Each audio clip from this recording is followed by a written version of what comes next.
옛날 옛적 프랑스의 한 작은 마을에는 아름다운 정원이 있는 오래된 성이 있었습니다. 이 성은 긴 세월 동안 전설과 신비로 둘러싸여 있었습니다. 사람들은 그 성을 장미의 성이라고 불렀습니다. 이유는 성 주변에 피어있는 수천 송이의 장미 때문이었지만 그보다 더 깊은 이유가 있었습니다. 장미의 성에는 마틸드라고 불리는 어린 공주가 살고 있었습니다. 마틸드는 장미를 아주 사랑했으며 날마다 성의 정원에서 장미를 돌보았습니다. 그러나 그녀가 알지 못했던 것은 그 장미들이 단순한 꽃이 아니라는 것이었습니다. 그녀가 정성을 다해 키운 장미들에는 오래된 마법이 깃들어 있었고 마법은 성을 보호하는 역할을 하고 있었습니다. 어느 날 마틸드는 평소처럼 정원에서 장미를 가꾸다가 우연히 특이한 꽃 한 송이를 발견했습니다. 그것은 다른 장미들과는 달리 황금빛으로 빛나는 장미였습니다. 그녀는 당장 그 꽃에 끌렸고 조심스럽게 그 꽃을 손에 들었습니다. 그러자 마법 같은 일이 벌어졌습니다. 황금빛 장미가 빛을 발하며 공중으로 떠오르더니 마틸드를 마법의 세계로 안내하기 시작했습니다. 그렇게 도착한 곳은 바로 장미의 비밀 왕국이었습니다. 이곳은 그녀가 상상했던 그 어떤 곳보다도 환상적이고 아름다웠습니다. 왕국의 모든 것은 장미로 이루어져 있었고 그 중심에는 장미의 영혼인 장미 여왕이 있었습니다. 장미 여왕은 마틸드를 반갑게 맞이하며 그녀가 장미들을 얼마나 사랑하고 아끼는지를 알고 있었다고 말했습니다. 여왕은 마틸드에게 이 왕국에 숨겨져 있는 고대의 비밀을 밝힐 특별한 임무를 맡기게 됩니다. 그 비밀은 바로 잊혀진 마법 주문으로 이를 알게 되면 그녀는 장미의 성뿐만 아니라 이웃 마을에도 행복과 번영을 가져올 수 있을 것이었습니다. 하지만 여왕은 경고했습니다. 그 여정은 어려움과 시련이 가득할 것이라고. 마틸드는 용감하게 미소를 지으며 그 임무를 받아들였습니다. 장미의 비밀 왕국을 탐험하면서 마틸드는 여러 친구들을 만나게 되었습니다. 유쾌한 노래하는 장미 덤불, 지혜로운 장미빛 나비 그리고 지혜로운 올드 로즈라는 이름의 아리따운 노파가 있었지요. 이들은 모두 마틸드가 여정을 이어가는데 큰 도움이 되어 주었습니다. 어두운 고난의 숲을 지나고 절벽에 매달려 있는 장미 다리도 건넜으며 마침내 마틸드는 장미의 지혜의 동굴에 도착했습니다. 이곳에서 마틸드는 천천히 옛 주문서를 발견하게 되었습니다. 책장을 넘길 때마다 오래된 마법의 기운이 감돌았고 드디어 마틸드는 그 비밀을 읽어내게 되었습니다. 그것은 사랑과 희망 그리고 용기가 세상을 바꿀 수 있다는 고대의 지혜였습니다. 마틸드는 왕국으로 돌아와 그 지혜를 장미 여왕과 나누며 마법 세계의 친구들과 함께 장미의 성으로 돌아왔습니다. 그녀는 발견한 마법을 통해 성과 마을에 축복을 내렸고 이로 인해 모두가 평화롭고 행복한 삶을 누릴 수 있게 되었습니다. 세월이 흘러 마틸드는 장미의 성을 지키는 지혜롭고 용감한 여왕이 되었습니다. 그리고 그곳은 여전히 사람들의 마음속에 살아있는 행복의 전설로 남았습니다. 두 번째, 이야기 옛날 옛적 프랑스의 작은 마을에 피에르라는 가난하지만 재치 있는 재봉사가 살고 있었습니다. 피에르는 그의 작은 작업실에서 수선 작업과 옷 제작을 하며 하루하루를 보냈습니다. 피에르는 자신이 만든 옷에 대해 자부심이 있었지만 더 큰 모험을 꿈꾸고 있었습니다. 어느 날 피에르는 시장에서 새로 산 과일잼을 빵에 발라 먹고 있었는데 그 달콤한 냄새에 이끌린 파리들이 잼 위에 앉았습니다. 화가 난 피에르는 손바닥으로 그것들을 무찌르며 외쳤습니다. 한 번에 7을 해치웠다. 피에르는 용기를 얻고 자랑스럽게 자신의 가슴에 7을 해치운 자라는 띠를 만들었습니다. 얼마 지나지 않아 마을에는 무서운 거인들이 숲에서 나타나 농민들을 괴롭힌다는 소식이 들려왔습니다. 피에르는 이 기회를 놓치지 않기로 결심했습니다. 그는 자신이 7을 해치운 자라는 걸 증명하기 위해 모험을 떠났습니다. 사람들이 피에르의 용기를 의심했지만 그는 배낭에 치즈 조각과 작은 새 장에 잡아둔 새를 챙기고 거인이 있는 숲으로 향했습니다.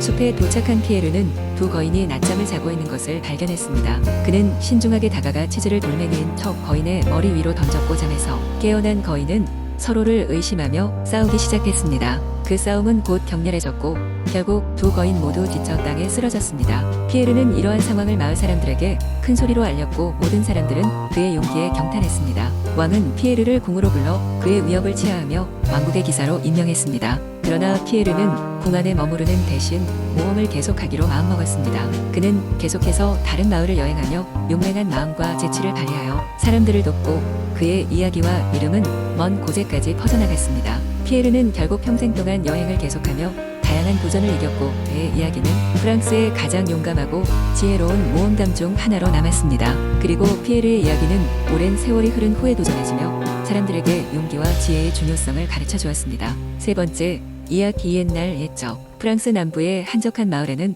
마법으로 가득 찬 숲이 있었다. 이 숲은 잃어버린 시간의 숲이라 불렸는데 그 이유는 숲에 들어서면 시간의 흐름이 뒤틀리기 때문이었다. 이 숲에는 수많은 신비한 생명체가 살고 있었고 사람들은 숲의 깊은 곳에서 길을 잃고 시간을 잃는다고 믿었다. 이 마을에 살고 있는 소녀 클라라에게는 이 숲에 대해 특별한 관심이 있었다. 그녀는 항상 숲의 신비와 마법에 사로잡혀 있었다. 어느 날 클라라는 숲에 놀러 가기로 결심했다. 그녀는 숲의 비밀을 밝히겠다고 생각하고 작은 노트와 연필을 챙겨 숲으로 향했다. 숲에 들어서자마자 클라라는 초록빛으로 물든 나무들과 희미한 신비의 속삭임을 느꼈다. 그녀는 몸을 떨며 흥분과 두려움을 느꼈지만 용기를 끌어모아 더 깊숙이 들어갔다. 숲의 깊은 곳에서 클라라는 한 작은 길목을 발견했다. 길목 끝에는 반짝이는 연못이 있었고 연못 위에는 희미한 안개가 자욱했다. 클라라는 연못에 가까이 다가가자 연못 속에서 가장 아름다운 백조가 등장했다. 백조는 클라라에게 부드러운 목소리로 말을 걸었다. 어린 소녀야, 연못에 무슨 의미가 있는지 아느냐? 여기는 잃어버린 시간의 연못이다. 이곳에서는 잃어버린 시간의 기억이 되살아난단다. 백조는 클라라에게 연못 속으로 손을 넣어보라고 권했다. 클라라는 주저하지 않고 손을 넣었고 갑자기 그녀의 눈앞에 베르사유 궁전의 화려한 장면이 펼쳐졌다. 그녀는 18세기의 프랑스 풍경을 보았고 마치 그 시대의 사람이 된 듯한 기분이 들었다. 황홀한 기분에 휩싸인 클라라는 자신이 아마도 연못의 마법에 걸린 것이 아닐까 생각했다. 하지만 클라라는 곧 다시 정신을 차리고 현실로 돌아왔다. 백조는 그녀에게 말했다. 너는 용감하게도 이곳에 들어왔구나. 이제 돌아가는 시간이다. 이 경험을 소중히 간직하렴. 클라라는 아쉬움 속에서도 숲을 빠져나왔다. 마을로 돌아오자 사람들은 그녀가 숲에 간 것을 알고 놀라워했다. 클라라는 그날의 경험을 사람들에게 말하며 오래전 잃어버린 시간의 이야기를 전했다. 사람들은 클라라를 보고 숲의 전설을 다시 믿기 시작했다. 잃어버린 시간의 숲은 그렇게 클라라의 모험을 통해 다시 한번 마을 사람들에게 살아있는 신화로 자리 잡았다. 클라라는 매년 그 숲을 방문하며 마법과 시간의 신비를 기억하며 마음속에 간직했다. 네 번째, 이야기. 옛날 옛적 프랑스의 한 작은 마을에는 장발장이라는 착하고도 성실한 남자가 살고 있었습니다. 그는 빵이 너무나도 절실히 필요했던 시절 가난과 굶주림에 시달리다가 빵 하나를 훔치는 죄를 저질렀고 그로 인해 오랜 시간 감옥살이를 해야 했습니다. 그로부터 몇 년이 지나고 장발장은 마침내 자유의 몸이 되어 감옥을 나왔습니다. 그는 멀리 떨어진 마을로 향했는데 그곳에서 자신을 재워줄 사람을 찾기가 어려웠습니다.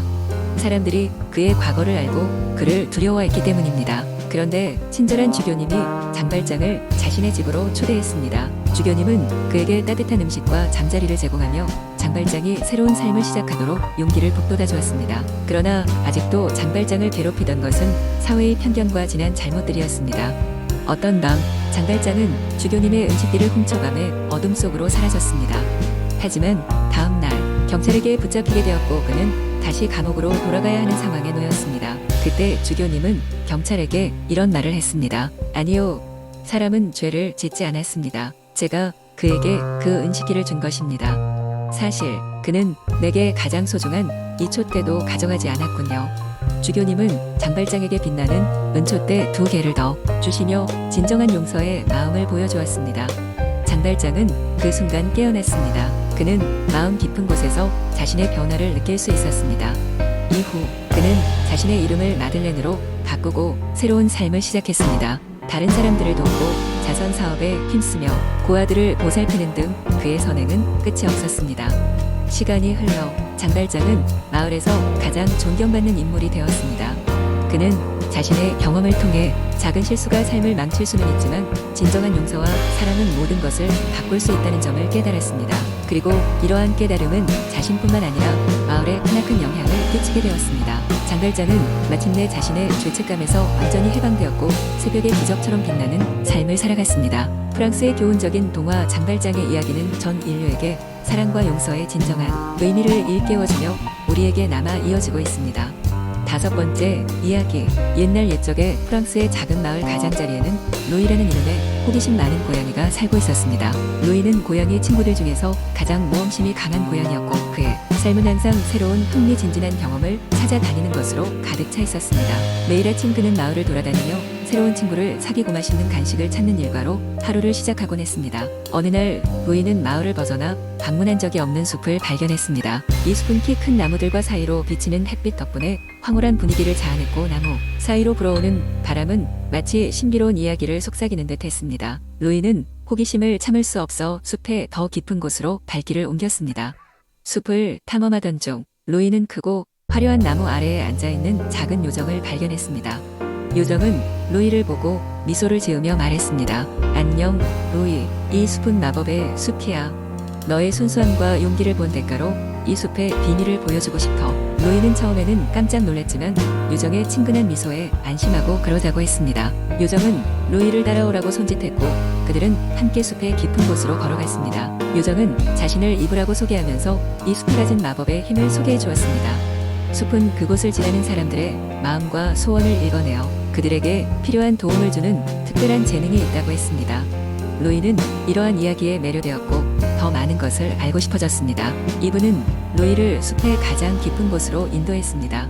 거기에는 황금빛으로 빛나는 호수가 펼쳐져 있었고 호수 주위에는 특별한 꽃들이 피어 있었습니다. 이분은 루이에게 말했습니다. 이 호수는 소원 호수야. 내가 진정으로 원하는 소원이 있다면 그 소원이 이루어지게 해줘. 다만 그 소원이 진실되게 간절해야 해. 루이는 곰곰이 생각한 후 마을의 모든 사람들이 더욱 행복하게 살아가는 모습을 보고 싶다고 호수에 아뢰었습니다. 그러자 호수의 물이 일렁이더니 미세한 빛의 파도가 숲을 가로질러 마을로 흘러가는 듯 했습니다. 루이는 기분 좋은 예감이 들었습니다. 그 이후로 루이는 자주 숲을 방문하며 이브와 친구가 되어 다른 마법의 이야기를 나누었습니다. 그리고 마을 사람들은 점차 더 친절하고 서로 돕는 것을 기쁨으로 여길 수 있게 변했습니다. 루이는 자신이 바란 소원이 이루어진 것을 보고 행복해했습니다. 루이의 이야기와 모험은 마을 전체에 퍼져 많은 사람들에게 전해졌고 루이는 마을의 영웅이 되었습니다. 그는 자신의 경험을 통해 용기와 친절이 얼마나 큰 힘인지 알게 되었고 그로 인해 모든 마을 사람들뿐만 아니라 자기 자신도 더욱 행복해졌습니다. 그 이후로도 루이는 여전히 숲을 돌아다니며 새로운 이야기를 꿈꾸었으며 그의 모험심은 언제나 늘 곁에 있는 이브와 함께했습니다.